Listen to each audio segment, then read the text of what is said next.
27, 2017, Donald Trump told the Wall Street Journal, "I'm a nationalist and a globalist. I'm both."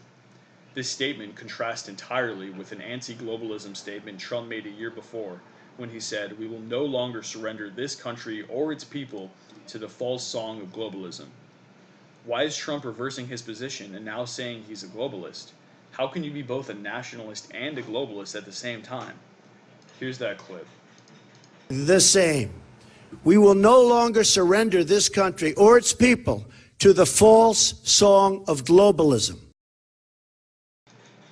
Trump's anti-globalism sentiment is what caused many libertarian-leaning voters, like myself, to vote for him. Is Trump just another warmongering globalist puppet?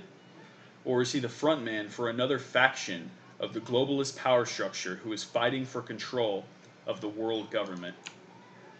We know that Trump has hired many Goldman Sachs executives and other bankers. We also know that Trump hired Wilbur Ross as the Secretary of Commerce. Wilbur Ross, according to this Forbes article, used to head a Rothschild's bankruptcy advisory business, where he represented investors in Trump's failing Taj Mahal casino in the early 1990s.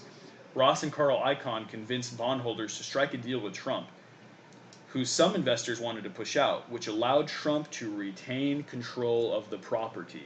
So a Rothschild's bank, headed by Wilbur Ross, bailed out Trump and allowed him to retain control of his casino.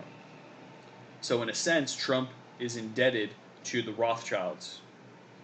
Bringing in a crew of globalist bankers into your administration is not draining the swamp.